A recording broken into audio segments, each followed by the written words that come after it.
Ladies and gentlemen, welcome to our Zoom group for retrievals, and welcome to our a couple of new people.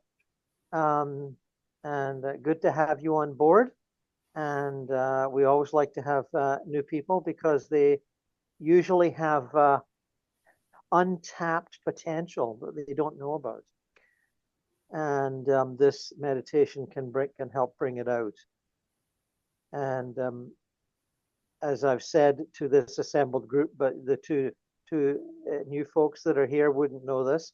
When I've done these meditations years ago, when I would do appearances at New Age bookstores and stuff, and it would be advertised that I'd be there and people would show up, the person that was most likely to do a retrieval over and over again was somebody that was walking by casually wondering what to do with their afternoon and would see a sign outside the store and walk in. And they'd say, "Oh, I've never done this before." And they would be the one that would, for some unusual or strange or miraculous reason, do quite a vivid retrieval. So for you new folks, don't feel that nothing's going to happen for you and you've got a steep learning curve. You don't. This can happen to anybody. And I've seen that over and over again. So with that little proviso there, let me remind you guys that this meditation is open to all sorts of adventures. Our primary goal is to find or to come across, either on your own or with help from your guides, a soul in any one of the planes that might need some assistance to get out of their confusion, their ignorance, their guilt, their sense of unworthiness. There's plenty of people that have no serious issues except this overwhelming sense of guilt because they've grown up in some fairly, rule-bound religion, and they think, "Oh, I've broken all these rules, and I'm just not a good Christian, and I don't deserve to go any," this sort of thing. You can come across that sort of thing too, as well as people that are just plain confused and ignorant because they were atheists or whatever. So also let me add that if you find yourself doing what I call a spirit contact and interacting with somebody that you may have known quite well in their earth life and maybe hadn't thought about for quite some time, and they just maybe would like to have a contact with you, that's fine too. And they may not actually need any rescuing. So if that happens to you, that's fine. Please go through with it and let us know later, because all contacts are interesting, I believe, and we've had a great variety in the weeks that we've been doing this. So with that, let me ask you all to find yourselves in whatever position relaxes you the most. If you are maybe in an easy chair, or you may be sitting on the carpet or whatever, lie back on a couch if that's what you'd like to do. I'm sitting in a very comfortable rocking chair. And so please feel free to get as relaxed as your situation, where the room that you're in would allow. And I would ask you to close your eyes, as we will be using our spirit eyes, our spirit vision. And physical eyes can often be a distraction. And with that, let me ask you to slow your breathing a little bit and, just generally relax and move into that space of the eternal now, where, as you all know, everything is happening anyway. But let us cast aside any annoyances or worries about what happened yesterday and any anxieties about what might be happening tomorrow. For the moment, cast all that aside and let us together live in the moment. No matter what time zone we're in, we can share this moment.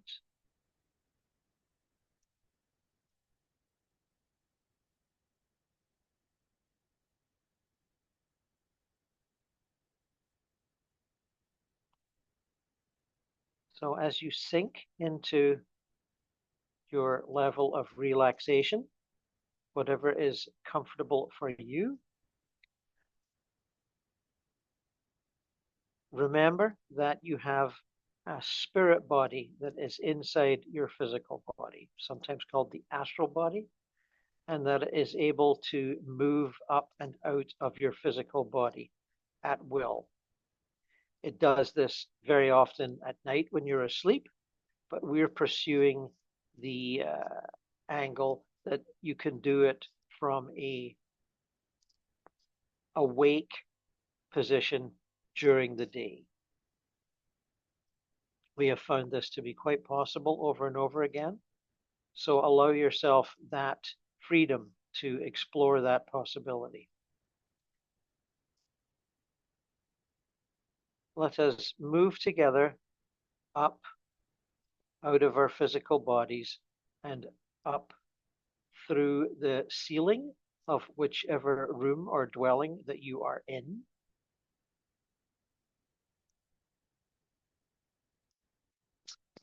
Up through the roof of the building, whether it's a house roof or a multi-story building. Allow yourself to move up through it and out into the air beyond.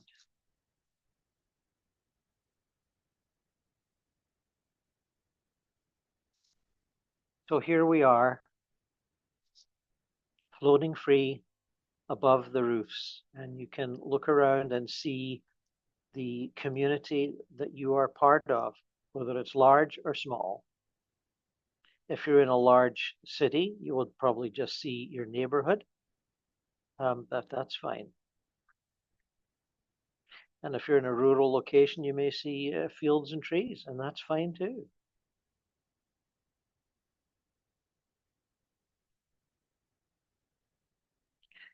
So we're still on the physical plane, floating above the dwellings of our community.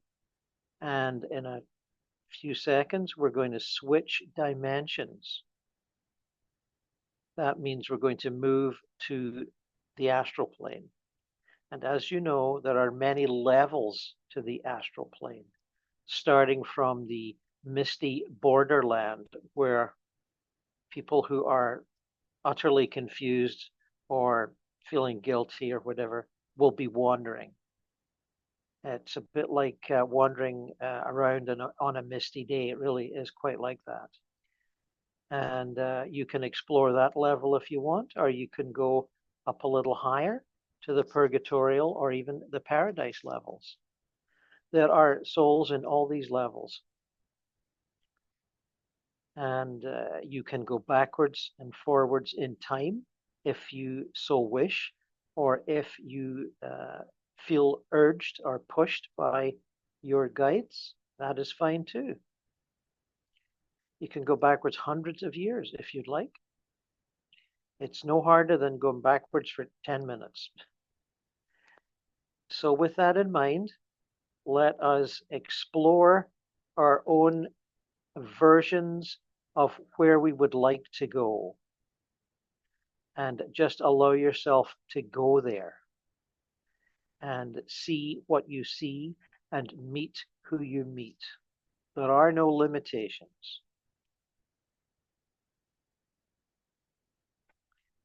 And with that, I wish you bon voyage, and you will have about 15 minutes of silence to have your experience, and then slowly we'll all come back around the 15-minute mark. That seems to be the most useful time period. And until then, have a good time.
Well, friends, you all seem to be having a fairly involved experience when I look at your faces. So just a reminder that we are returning at some point, but you don't have to do it right now.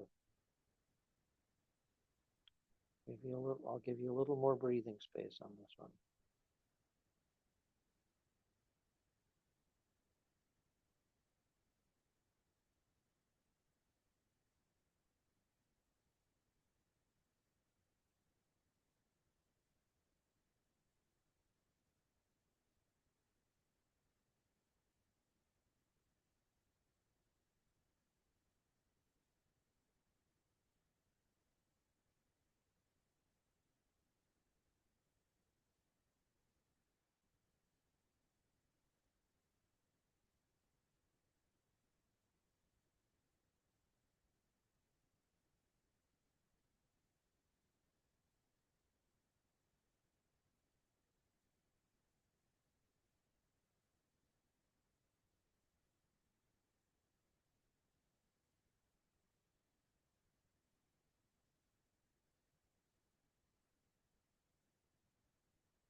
So how's everyone doing?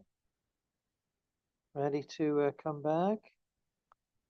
Well, let me remind you guys to make sure and bring all the energetic aspects of yourself back to where you're sitting now. Sometimes you can leave little bits of yourself all over the place. So just execute that intention to make sure that all your aspects have returned to your physical body where you are sitting.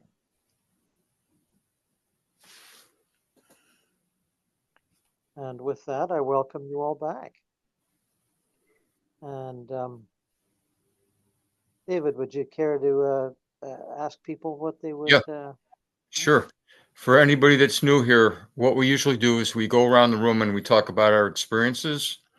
And so the best way to do it, we haven't been doing this, but I think that we'll do it today with the reactions button where you raise your hand. So is there anybody that'd like to start out? Raise your hand if someone's ready to go.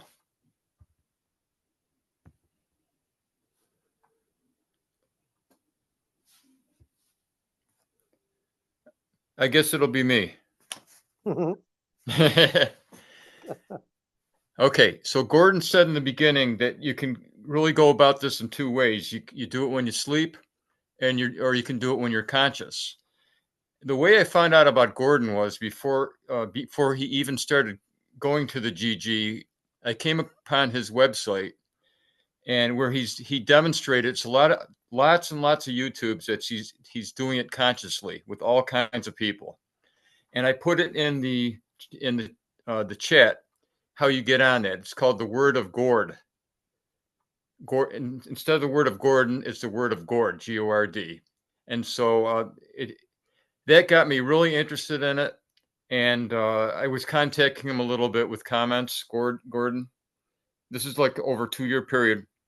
And then he finally joined the GG. I said, oh, that's great. And so now, and then they've, after we did a talk or so, they asked him to have his own Zoom group. And this is his group, and I'm just a coordinator because it's my Zoom page. So anyways, I kind of do it like using both parts, where I'm coming out of a dream, and then at a later time I'm doing it I'm doing it consciously. And I've done it both ways with Gordon, where I've just done the meditation like we just did, but then I started having these dreams, and this last week was no different. Actually, mine's a 3-part. I have a dream, and then I go on a nature walk a couple days later, where I find out about the guy that's stuck, and then during these meditations that we have here, I put it all together. So I've done all 3 for this one that I had today. And I had the dream like I was in Seattle, Washington, where I was visiting my family, and I just got back. And so I'm going to tell you the dream first. I'm going to probably say it twice so it'll just make it easy to remember. So the dream, and I write this all down because there's so many details. And if I don't do it, I lose a lot of the details. So there's a little bit of reading here. I saw a young man walking through a Walmart with a wooden box under his arm. The box was the size of a large rectangular shoebox with a cover on it.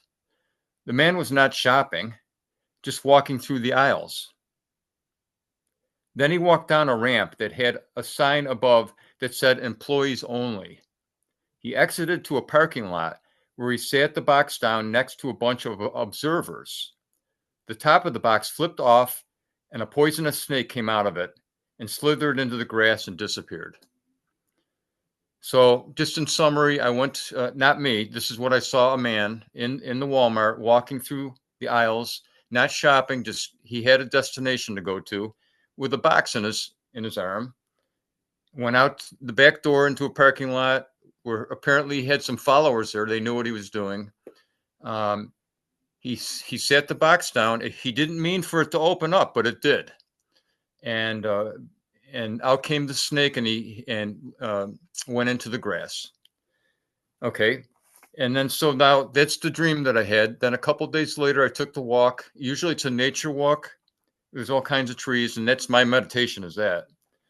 And I talked to the guy, the spirit that's stuck, and I talked to his guide. And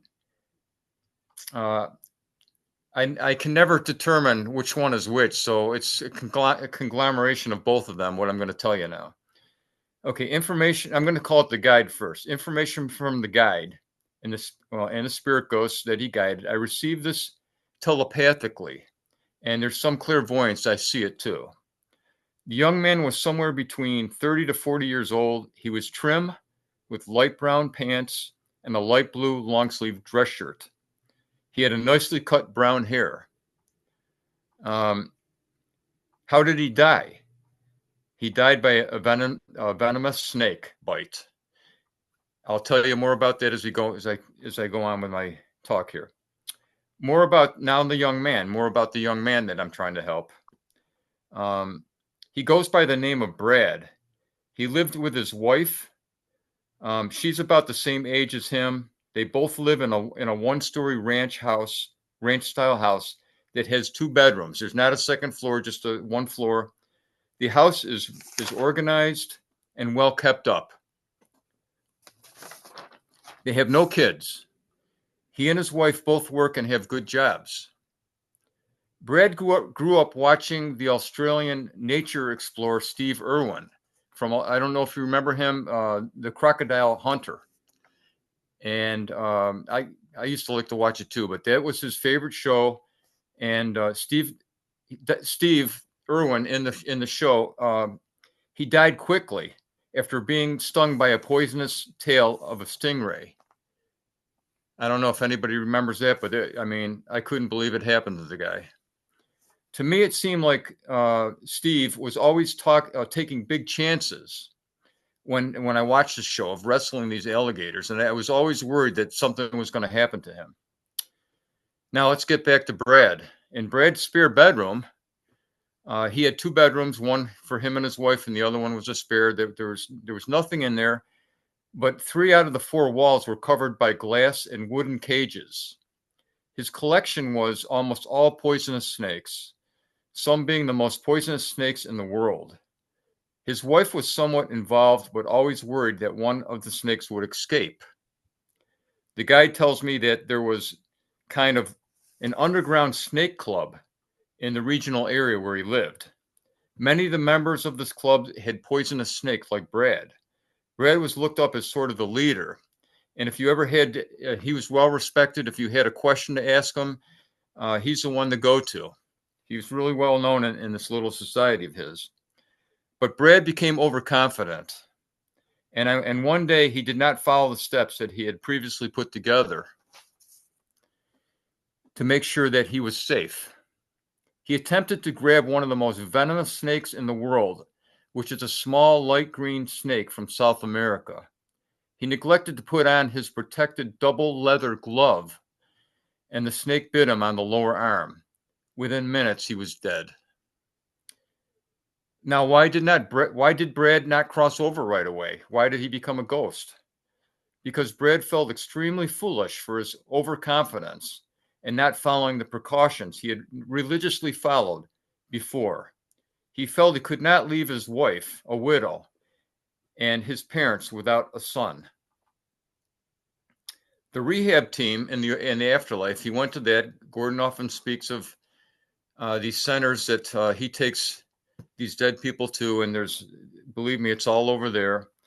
There's a rehab team, and they went over with him that it was very easy to relax the rules we give ourselves and to be 100% spot on all the time. It's easy to stray from that a little bit. He was shown that his wife was doing fine. She'd gotten rid of all the snakes and sold the house and moved on with her life. The last thing that I saw was someone who looked like Steve Irwin who showed up.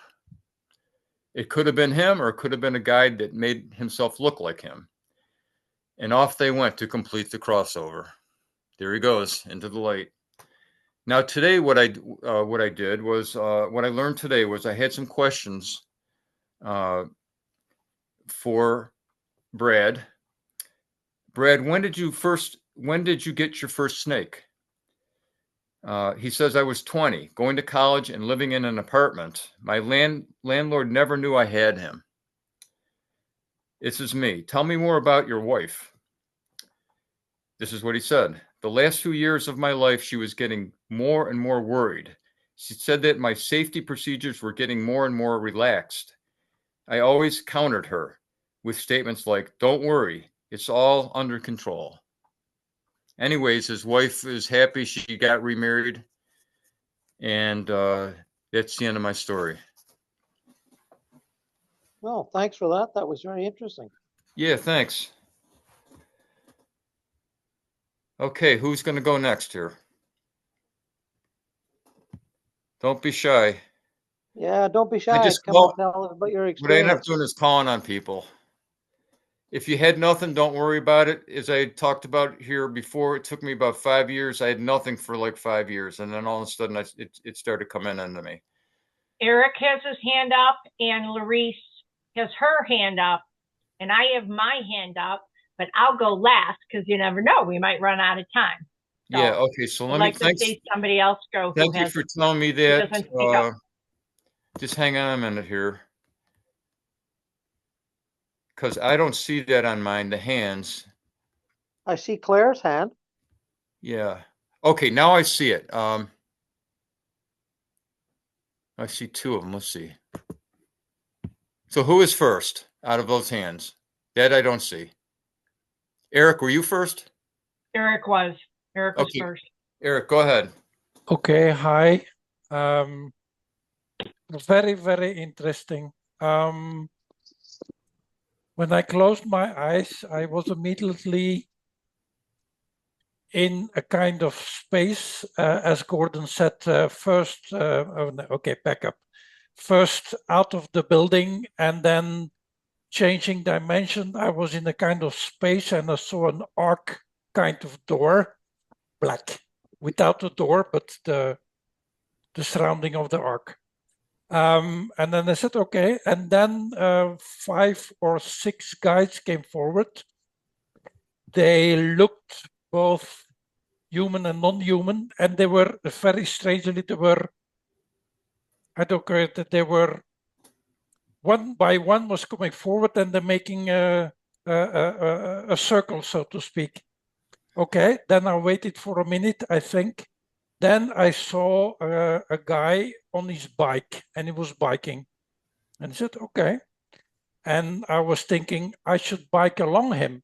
Okay, this is what he did. And at first, he didn't want to look to me, but after he said, what are you doing here? And I said, I'm just biking. And he said, okay. And then he kept on biking. And on the moment, I was not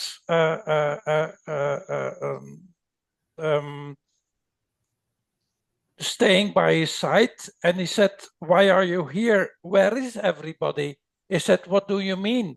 And he said, I'm trying to get home, but I'm not getting there. He said, okay, so where do you think you should be going? He said, I live with my mother. And then I tried, and I said, is it possible you are dead? And he said, no, can't be. And he said, can you consider that? And he said, and then he was sad and mad and frustrated. And he jumped from his bike and he started, he was angry, and he sat down and he said, okay, so I'm dead. And I said, yeah, I think so. He said, okay. And again, he was frustrated, he was cursing, and you sat on the ground. And I said, I think you were hit by a car. And he said, I didn't notice. And then it switched to the real reason. He didn't want to see the car. He didn't want to live anymore. Because in his perspective, he had nothing to live for. He was going to work back and forth by bike. His mother was not interested in him. He was not interested in his mother. And he said, and then I heard, I have a death wish. And that is just what happened. I said, okay. Then it changed, because he said I was going to retrieve him. No, it changed. And I saw a guy in a hospital bed, in no room. Everything was white around him. And I approached him again, and he said, leave me alone. The nurse is coming right away. And he said, yes, that might be, and that might not be. And then he said, and then I found out it's the same guy. And he said, okay, now I don't understand, but okay, I'll go along. It's not me to decide. And I said, that's the only reason I'm here, because I'm getting nurtured, and that's my reason to live, because I have literally nothing to live for. I'm lying in my bed. I have had no contribution to life. So I'm here on my bed waiting. Yeah, waiting again, a death wish. So he died. And he didn't want to come out of bed. And he said, and then I said, okay, that sounds familiar. And he said, yes, I don't have any reason to live. I didn't find any. And I said, okay, what are you going to do then? And they said, I don't know, he says. I have no clue. And then the scenery changed again. And I saw him again as a young boy holding his teddy bear. And that was a brown old teddy bear 50 years ago. And that was his reason to live. The only communication he had was with his teddy bear. So I left him, because then I think Gordon told me to come back, and I quickly put the camera in the teddy bear's belly, and a kind of light or guide, and he said, "Okay, take your time. Whenever you're ready to talk, we come back." That's it. Oh, that's really good. Quite detailed. Yeah, fascinating, Eric. Thanks for that. Very detailed. Thank you.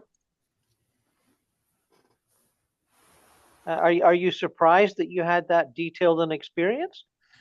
I know I have the skills because I texted you through Facebook, and I had Yes. one or two retrievals, but I didn't focus on it. And as I spoke to you on Facebook, I said, I want to have a first experience because that's often for me, I need a little push because who should I retrieve? I have no one to retrieve in my neighborhood. And every time I do it on my own, nothing happens. But now with this group, it all opened big time. Well, that's great, Eric. I certainly remember interacting with you on Facebook and encouraging you to join. So I'm glad you did that. And I had a sense back then that you would get into retrieval work fairly quickly. I'm never really sure, but I had a hunch that you would be fairly good at it, and you are. That's very good detail you've got there. Okay. So Thanks, thank you Eric. for that. Okay, Larice. Okay, first I want to say, Dave and Eric, I'm really impressed with the details you guys have gotten. It makes things really interesting. Thank you. I had a extremely unusual experience for me. When Gordon was talking about different places we could go, I decided I would go to if you've read if you've read that, like the Chronicles of Narnia by C.S. Lewis, in one of his books, he's got a place called the Wood Between the Worlds. And it's pretty much like the now space, the out of time space, the way he describes it. And you can like dive into these pools and go into all these different worlds. So I go to the Wood Between the Worlds, and I was thinking a little bit about those misty borderlands because I seem to be able to find people in those fairly easily. But instead, I'm thinking about C.S. Lewis, and I'm thinking about his wife, and I'm thinking, and so I thought, no, wait a minute, this is getting in my way. And then I thought, well, maybe it's not. So I just kind of stepped back, and I was like, and then they show up in the Wood Between the Worlds, and they say, we want to take you somewhere, just come with us. I'm like, okay. So I go up to the Paradise Realm, and they wanted to talk to me about something, explain something to me, sort of clarify something, and it was personal. It had to do with a fragment of me that I had really strong, like, past life memories about, and it followed me around, like, I never had, some people saw it as an attachment. It was like, really strong. And I've been kind of focusing on it the last few days because of other events. And there's a lot of detail. I'm not going there today, but they both started to talk to me about that. And the way that it happens for me is that I get some, sort of awarenesses or realizations, and then there might be like a word or two dropped in a certain place so they can hang some more awarenesses or realizations on. So it's really hard to verbalize what happens. And then for a minute, Terry Pratchett popped in because of this song that I had heard that had performed with Steel Eye Span, and it had to do with the subject we were talking about. I didn't know it then, but it was like, to me, it was extremely moving, extremely mysterious. And I was trying to understand why I reacted to it that way. And so he came in to explain that. And then, so that was pretty much the experience I had today, it didn't really have anything to do with retrievals, except maybe mine. No, that's fine. There's another detailed one. So, Larice, may I ask, did you meet the spirit of C.S. Lewis, or did I get that wrong? No, I did. Because Okay, cool. he came to the wood between the worlds with his wife. They came together. Yes, yes. Yeah, I know that that woman, the American woman that he fell in love with and married, and then she died of cancer. Yeah. That was a great tragedy for him. And I, obviously years ago, and I thought, oh, I'm sure they've reunited in spirit because the love bond was very strong. They totally did, at least what I saw. Yeah. Yeah. Oh, yeah. They did. I'm not at all surprised to hear that, but thank you for confirming that. And I've got this vague memory. I'm sorry, I can't remember which book I read it in, but it's a book of somebody's psychic and spiritual experiences. And they talked about going to C.S. Lewis's grave just to pay their respects, I think. And wherever that is, somewhere in England, I'm sure. But they found a sort of a spirit guardian of his gravesite that had been put there in order to interact with the many people that would come pay their respects. Yeah. I'm sorry, I can't remember what book. I read too much. It's my own fault. Yeah, I do that too. I can hardly tell you where I found anything. Yeah. So your story brought that up for me, and I just thought I would mention it. This whole thanks. That's interesting. Notion that spirit guardians can be placed in certain places, sometimes for protection reasons, and sometimes for just sort of as this one seemed to be to interact with psychically sensitive people that came to pay their respects at his grave, which would be quite a lot, I would think, given his name. I think so. Yeah. So thank you for that. Sure. Denise, I think you were next. Go ahead. Unmute. Right. Like Larice, I tend to I have like this team that likes to give me lessons. And something came in, and I forget what it was, because the second thing that came on, second thing that happened was really, really cool. I was seeing like a genie in a bottle, like it was like a canister. And but it was just like the head of the genie, and it was like smoke, it was like smoky or whatever have you. And then I'm like, okay, genie in a bottle, what's going on with that? And I'm like, wait, what? And I kind of I get this impression to think, and I said, oh, it's an image. Oh, okay, it's because the genie's in the bottle and it's got a cork on it, so it's trapped. So it's a trapped doll. So it's like, okay, so you're trying to be funny, or you're making me think, or whatever have you. And then next thing you know, I feel like this energy coming up from behind me and talking to me, and it felt like it was a higher intelligence. And the impression it was giving me was to like stop looking for like a specific expectation when you're doing this. You know what I mean? Like I'm looking for a spiritual being in a human body, but there's all kinds of souls out there, and it was trying to say to that to lean into the energy. You know what I mean? Feel for the energy of it. Not necessarily look for a human in a material body. So then I'm like, okay, so like go deeper, expand. And as I'm saying this, and this energy that I felt from behind me, I'm really anxious to hear Gordon's opinion, comes in front of me, and it's like an octopus, but it's like a giant octopus.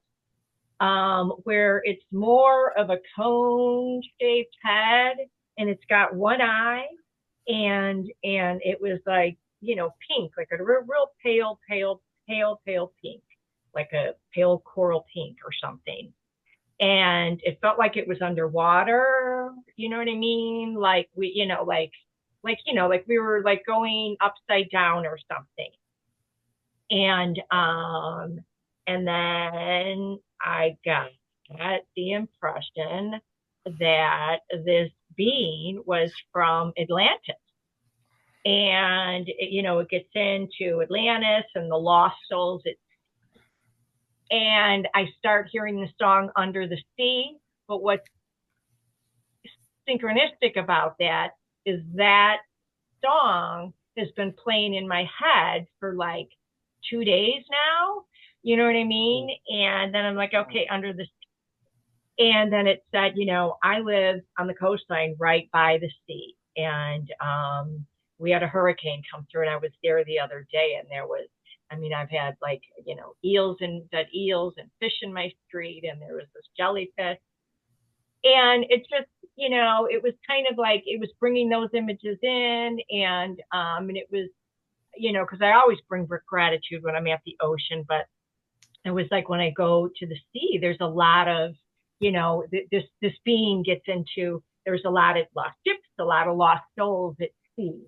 And that when I go to the sea, I always go and I give Reiki and I say thank you, but I never, made an affirmation to send, to the lost souls at sea.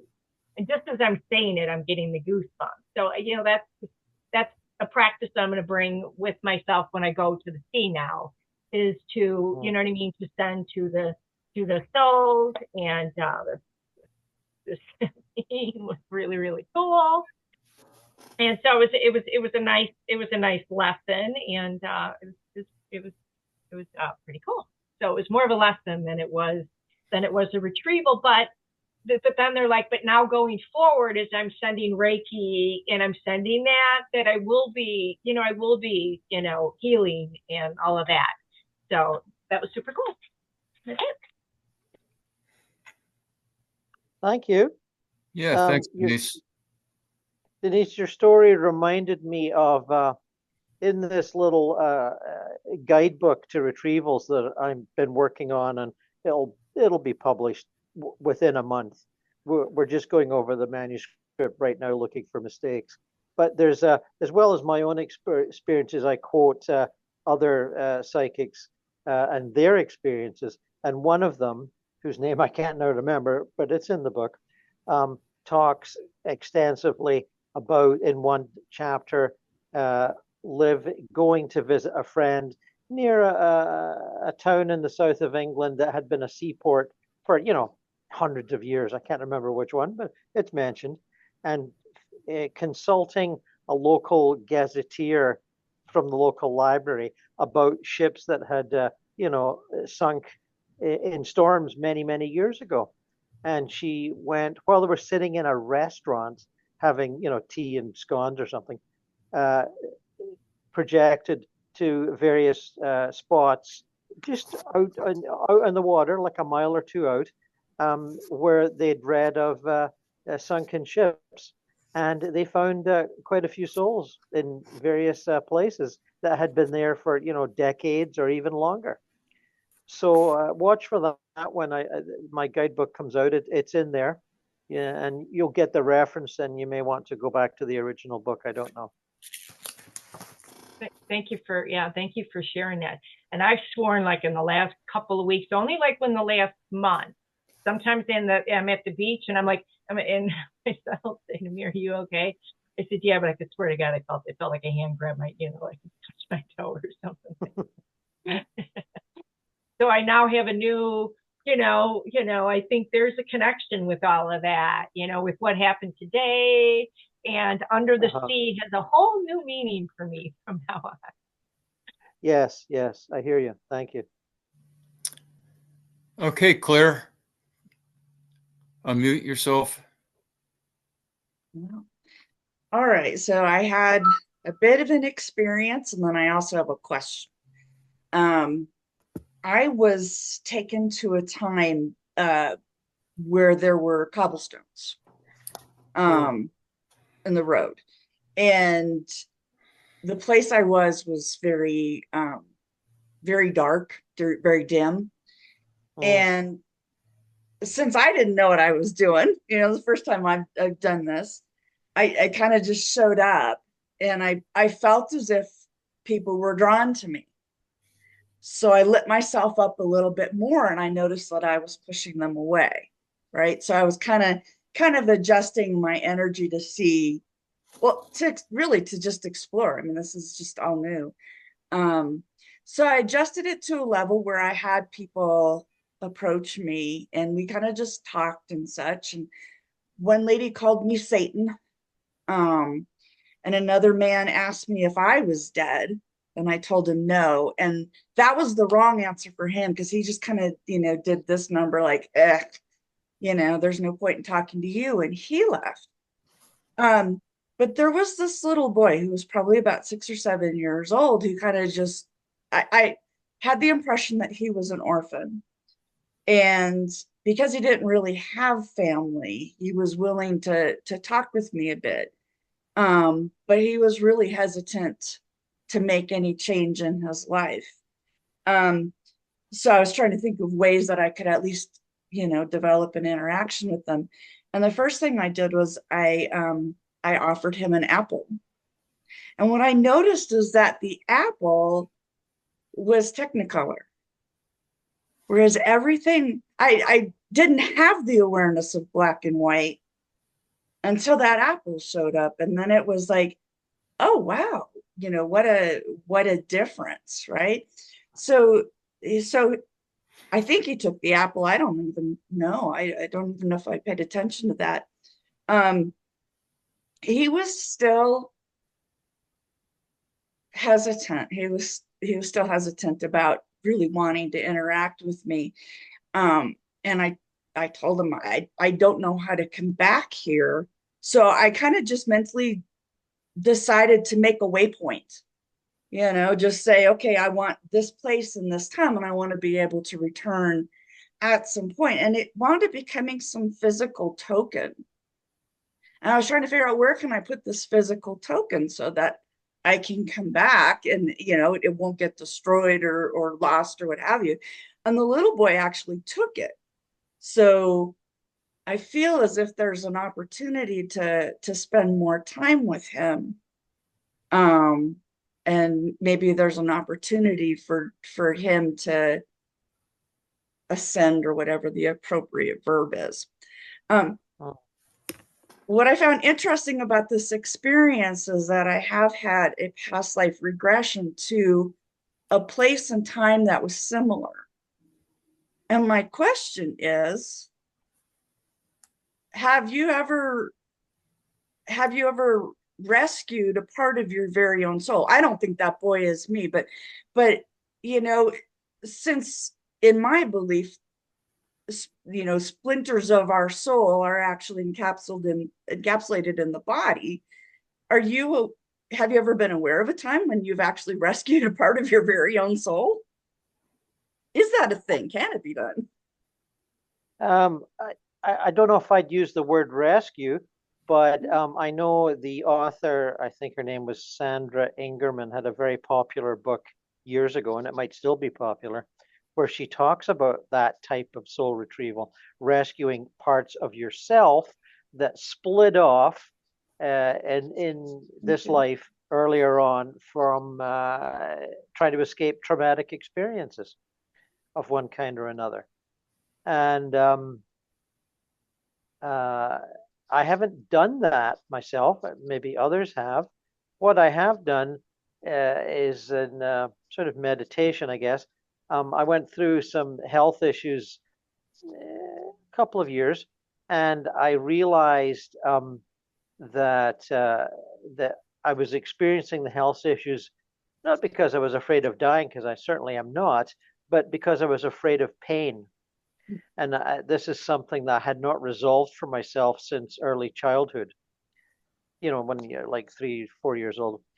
And so I made a point of contacting that earlier part of myself to give it courage, because I was experiencing that sort of fear and lack of courage that 3-year-old had, and I hadn't confronted it or resolved it. And I had to have some fairly painful experiences, not life-threatening, just very painful, to sort of make myself confront that. So if you could consider that rescuing a part of myself, I didn't feel it was a rescue. I felt it was more like giving my childhood self strength. So that would be my experience. Gotcha. Okay. Yeah, it just the thought of maybe a part of my own soul being, you know, hesitant to return to the light, just that, like I said, it's just a thought that came to mind. So guess I'll have to explore that a little. Well, I think you made a definite strong contact there, Claire, and I would encourage you to return as you suggested toward the end of your report there. And I also noticed that even though you feel like a newbie here, you said a couple of things that said to me, oh yeah, she knows what she's doing. When you talked about being in this dark place and adjusting your light so that people wouldn't be repelled by you, that takes knowledge, because you realize at some point before today that the level of light that you radiate when you're floating around the spirit world is important, because you need the right level of light in order to inspire people and bring them toward you, because that's what they will see as a light, but not too strong to scare them away. So that says to me, you've been doing this before. In order to have that knowledgeable reaction, you've been doing this before, perhaps when you were asleep. Perhaps that would be cool. I think so. I mean, I know early on in my experiences, and I forget, I've talked about it in a couple of books. I went to do some rescues, and I did repel people, and I realized, oh shoot, I forgot to adjust my light. I mean, to them, if they're really low vibration, you as a wanderer around, a rescuer, you can look like the bright lights of a baseball stadium on a summer night. It can really be bright. You have to remember that they're at a fairly low level. And just to reinforce that point, I had to learn that lesson myself. It was like 20 years ago or whatever, but I still had to learn it. Very cool. Thank you. Sure. Julia and Stan, have you got anything to add? I had my hand up, Dave. I don't know if you could see. Now I see it, yes. Now I see it, yep. Really, thank goodness it works.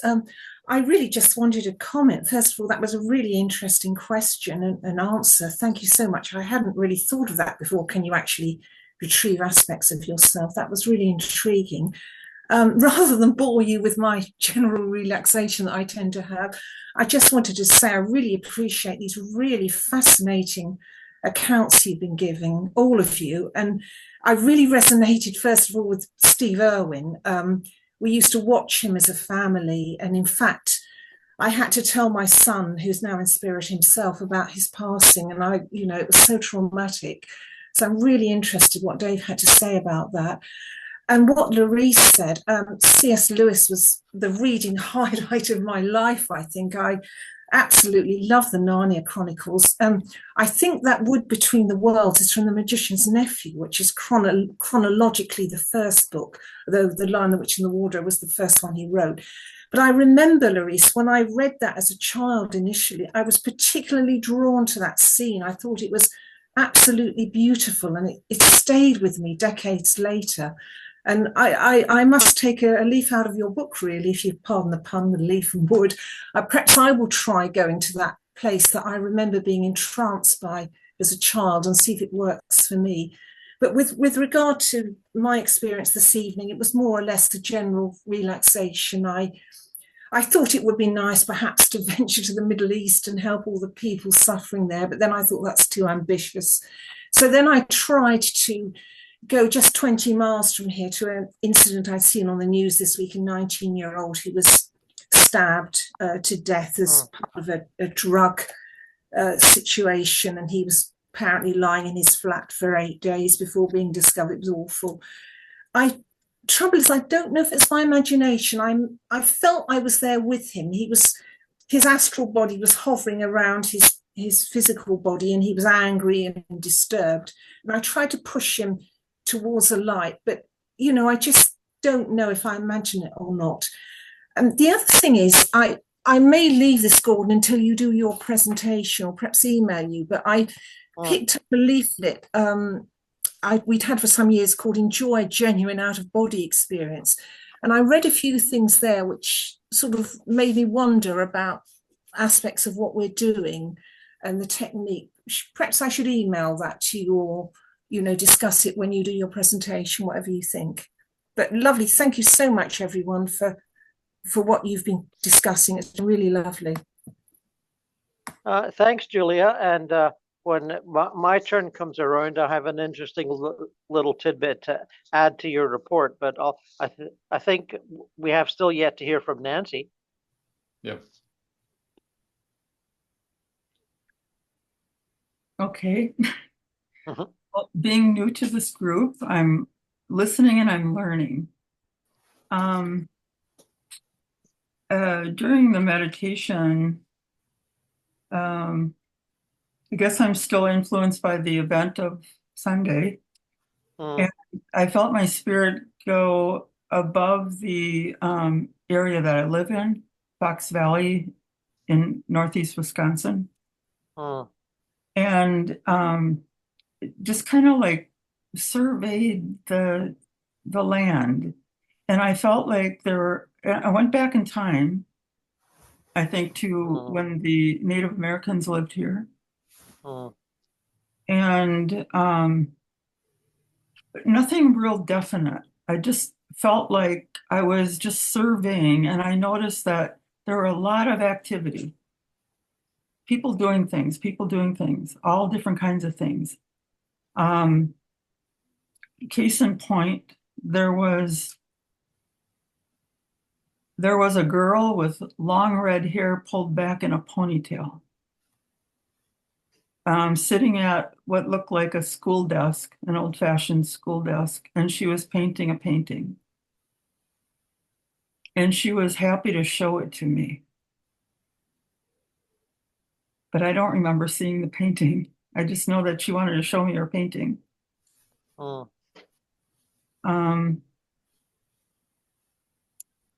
And then I felt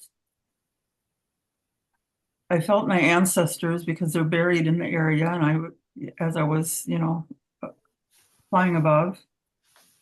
And then at the very end, I felt a thank you from the spirit that I came in contact with on Sunday. Cool. I'm glad you got that. Yeah, I felt this very, very strong thank you. Yeah, I have a question, Nancy. When you contacted or interacted with the young girl showing you her painting, was she physically alive or a spirit? I think she had to have been a spirit for the time frame that it was. It was like an old-fashioned school desk. The wooden desk that had the desk and the chair all in one unit. Yes. So I would say she was a spirit. I see. And you felt she was just being friendly and didn't need to be taken anywhere? I didn't get any impression from her at all. She kind of surprised me by all of a sudden she's sitting there and she's painting, and she wanted to show me her painting. I see. And she seemed happy and contented? Proud of her painting. Proud of her painting. Okay. Did you pick up anything from that? Well, that's why I asked the questions, because I mean, you're talking about floating over a certain rural area that you're very familiar with. And you also said that Native Americans lived there, I assume 100, 150 years ago. Yeah.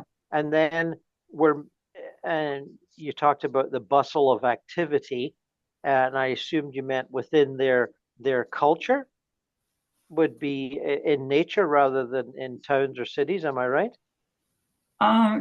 It's a mix to me right now because I just felt like maybe I was going in different time zones, but there were people doing things all over the place. It was like almost overwhelming to see all of that activity going on.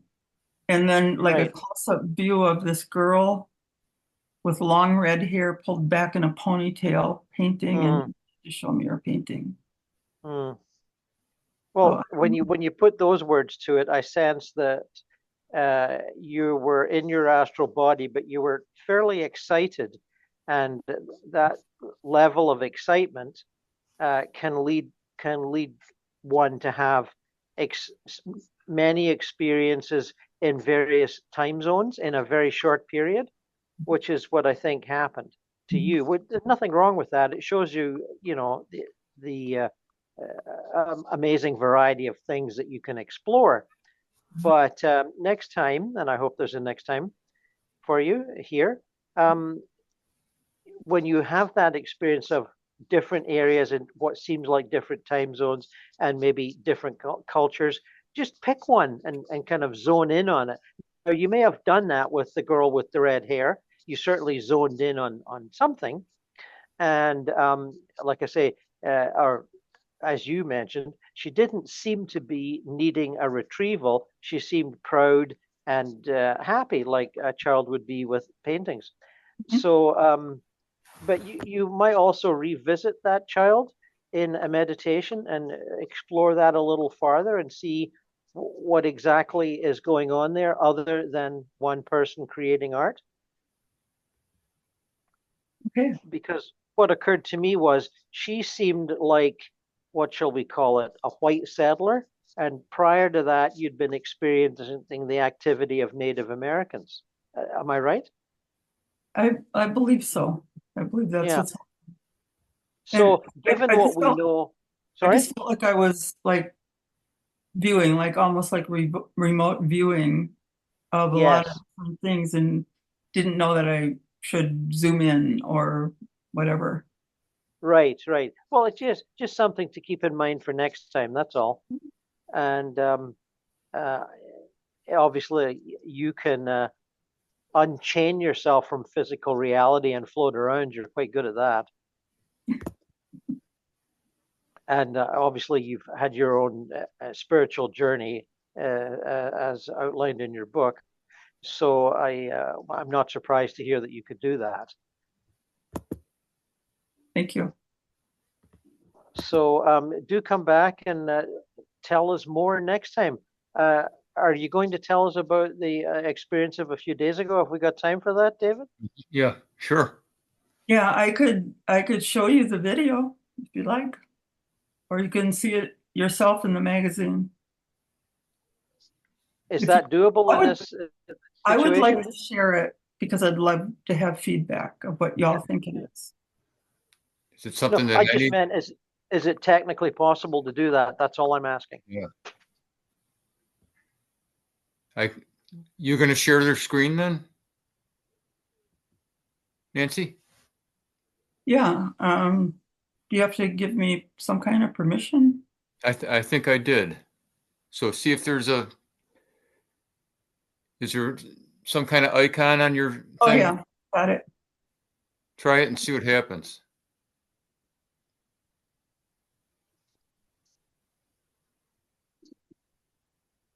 Okay, you can see this? Yeah. Mm-hmm. And this is how it appears in the magazine. And I will play it for you.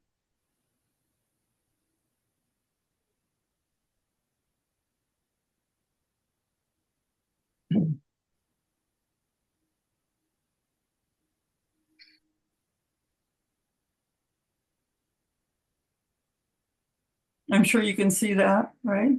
Yes. Oh yes. Mm-hmm.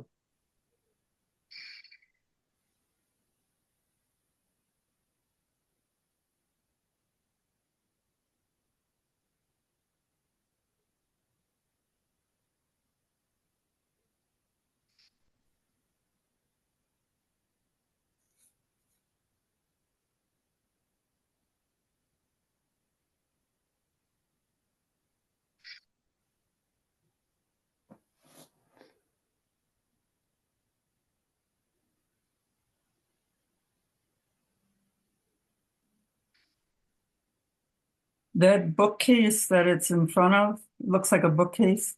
Mhm. Those are all various batteries. My cousin felt like it was picking up energy from those batteries. Interesting. The lighted cabinet next to it is a bunch of tools like hand drills and such.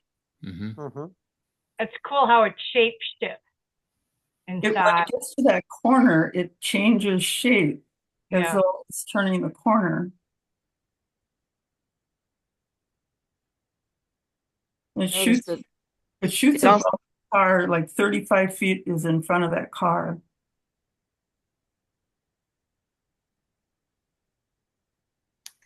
I noticed too that it reflects off the floor, like you can see that right now. I didn't know what to expect, but I thought that was interesting. Well, I have never seen anything like it myself.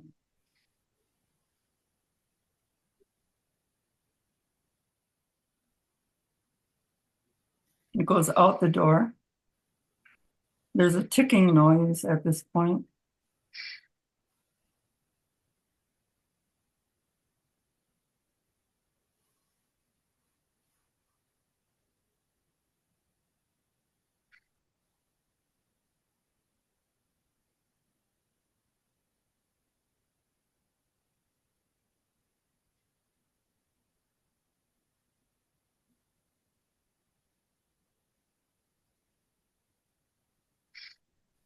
Kind of cool how it's like bouncing off the wall. It just goes back and forth and back and forth. And remember, for about 9 seconds or so, and then there would be a break, several minutes, and then it would appear again. Splice them all together in the 5 minutes.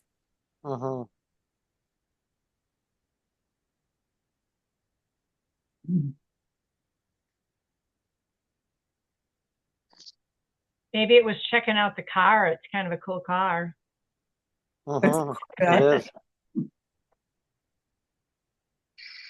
It is a cool car.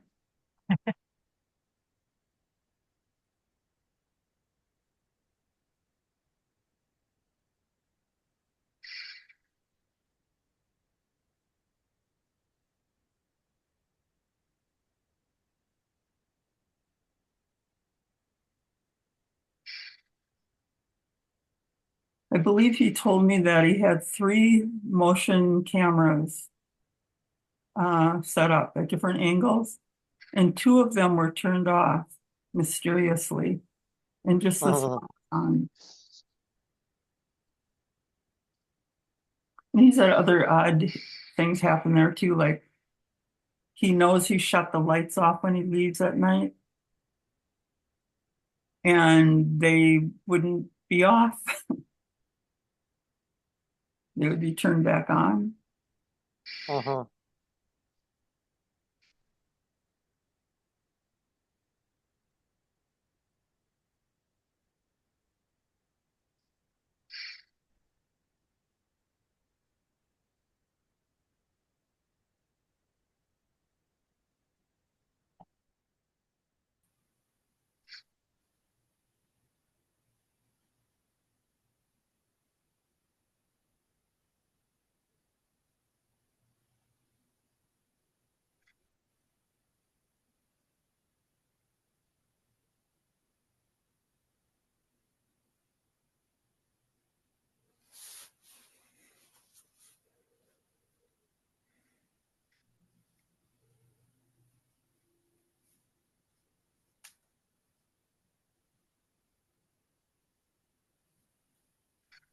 So this went on between 2:17 and 4:17 a.m.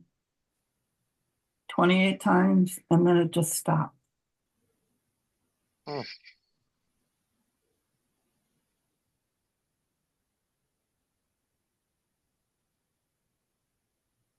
And it was something enough for the motion detector to pick it up.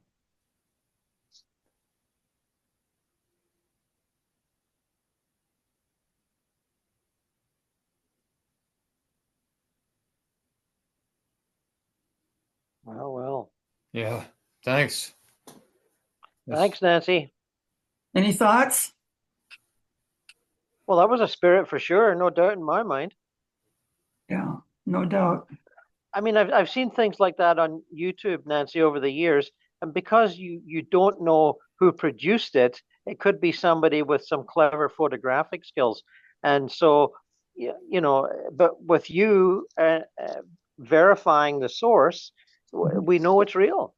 Yeah, this is my cousin. Known him all my life. He's Uh-huh. not playing any games.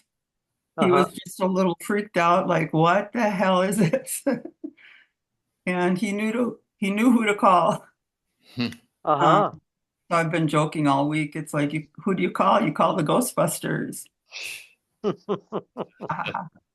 And it was a little unsettling to go there Sunday afternoon, but I went with my sage and my candle and my, what else did I have? Whatever I had. And did a little ceremony, talked to it. Of course, I didn't see it. You know, it's daylight. I didn't see it, but I felt it. I felt it was there. It was spine chilling. You know what I mean? A chill in the air. And after the ceremony, which I call ceremony, and I saged the place, and actually I talked to it. And what I was inspired to say, well, first of all, I picked up that it was an ancestral spirit. I don't think it was a more recent person dying on the land. It was more older than that. Although the building is new, he just built that garage in the last year or so. Had the motion cameras set up, he said, about 3 weeks ago. I talked to the spirit and I said, this is, you know, what do you say? Okay, so this is 2024. You don't belong here. Your loved ones are waiting for you. And whatever else I might have said to convince him that this is not your place. This is my cousin John's garage. You know, stated the year and told him he didn't belong there. And I have checked back with John on, let's see, what is this? I checked with him yesterday if there was any more activity, and he said, not a thing. And then what happened was I published it in the magazine with a link that you could watch the video. Well, I texted him this morning, or he texted me. I guess I texted him and asked him if there was still any more activity, and he said no. But I had one of my editors check the video. She wanted to see the video, and she said it was taken down. I went, oh my God. So maybe John didn't understand that I put it in the magazine and for people to view. But he had taken it down because he had pre-announced it to, I don't know who, on YouTube. And he was getting all kinds of feedback and do this and do that. And the Paranormal Society or whatever was contacting him. And so he decided to take it down. So you couldn't see it in the magazine. And I thought, oh my God, I just, published the link. So he republished the link just for the magazine.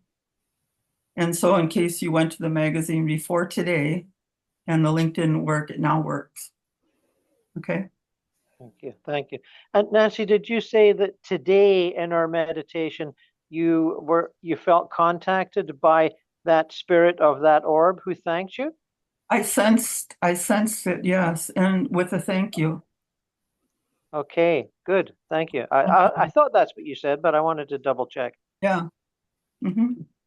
Well, fascinating experience. So thanks for joining. Great stuff. Yeah, thank you for letting me share it. It was quite an experience. And well, it's a real deal. I mean, sorry.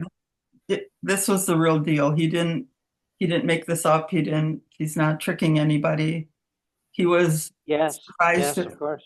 He has this motion camera, 3 of them actually, and then he has he's a technological little wizard, and he's got it hooked up to his watch, and he has it hooked up to his cell phone so that if there's any activity in this garage, he's alerted immediately. I see. Cool. So, I mean, I don't know why I added that, but I thought it was important, I guess. Well, again, thank you. And if no one else has something that they'd like to add, I had a fairly brief but interesting experience myself. And in the meditation time, I'd been thinking about the spirit of Chris Christopherson, who passed a few days ago, and wondering how he was doing. And I got to a care facility where somebody told me he was sleeping and to come back later, that he still seemed to be. I'd read that he had some form of dementia before he passed, and apparently that's still the case. So anyway, he's in a care facility sleeping, as far as I know. So after that, I thought about we've been in. I live in the suburbs of Toronto. It's a very big urban area, and there's plenty of crime, of course.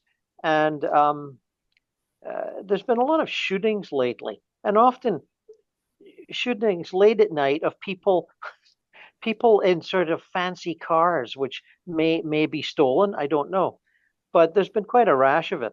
And I was thinking about one I had just read about just yesterday or something, and a woman had been shot and killed, and there's been several of these, I might add, and in the last 10 days. So we're all thinking, oh, it's drug gangs fighting for turf or something.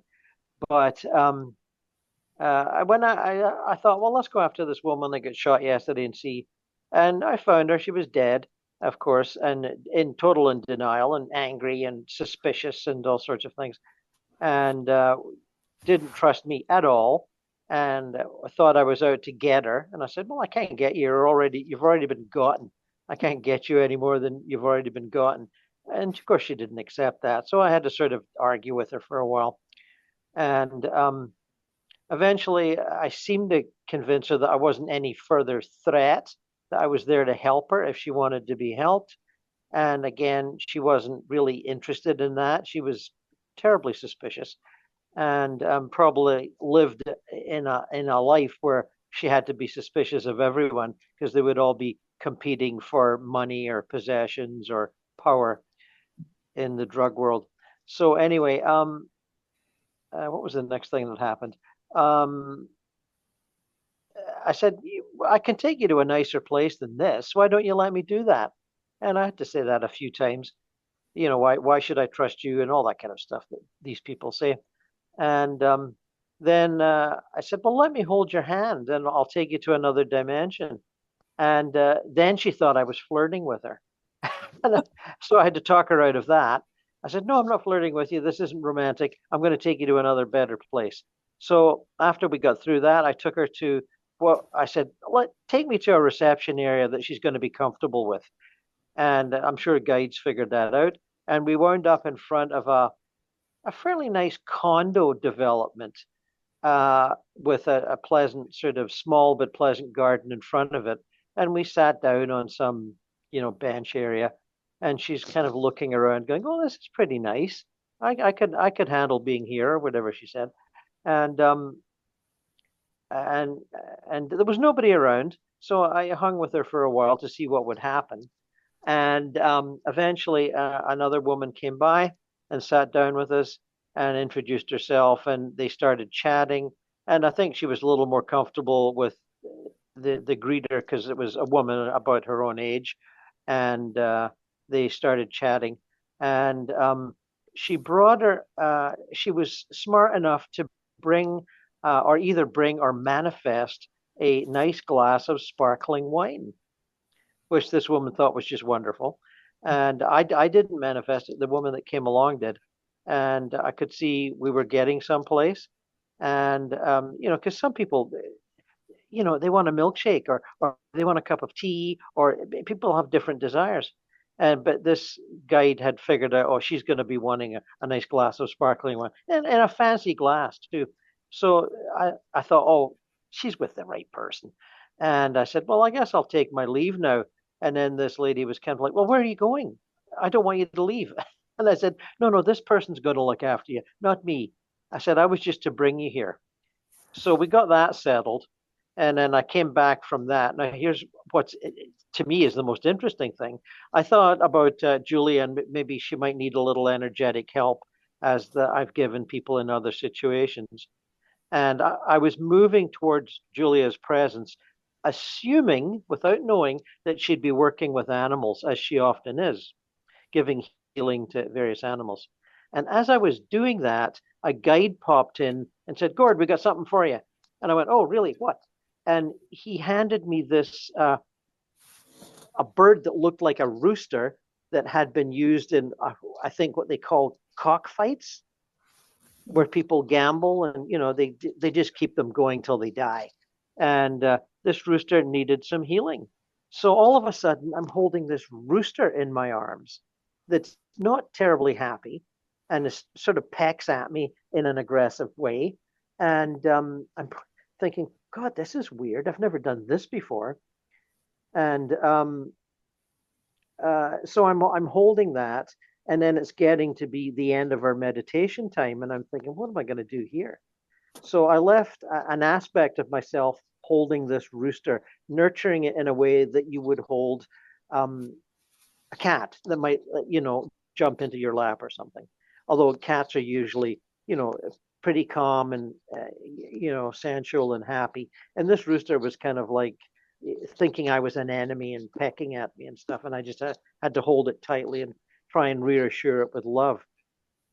So anyway, I had to come back to the group and help you guys end your meditation and stuff. So I left an aspect of myself there and brought another aspect of myself here. So I just wanted to let you guys know that because I very rarely do animal retrievals. Other people do them and I encourage them, but I very rarely do them myself. So anyway, that's my little story. I'd like to share something quick. Sure. The November issue of the Inner Voice will have a focus on pets in the afterlife. Mm-hmm. Oh, that'll be great. Yeah. So keep that in mind. If anyone has a story, you know, let me know. Stan, Okay, thank you. Stan, did you want to have the last word? Yes, okay. Unfortunately, I didn't have anything to report. I had a good meditation, but I never actually got very far at all. So that's it. Okay. Well, thank you, Stan. Okay. I just wanted to remind everybody that we meet on the first and the third Wednesdays of the month. So this is the first, and then so we'll skip next week, and then the week after. You'll see it in the Friday report. It's always there. Is that around the 16th, David? Yeah. Well, is it? I don't have my calendar with me. Is it okay, I just wondered. It doesn't matter. 16th. Really. 16th. Yeah. Mm-hmm. Well, Yeah. certainly, I look forward to you all returning. I think you're all doing very well, and you will, all of you, make progress as we move through the weeks. I can feel it. All right. Take care, everybody. Thank you, Gordon. Can I just ask, is your talk on the 13th, Gordon? The global Yeah, gathering? I'm doing a GG talk on the 13th, and it'll be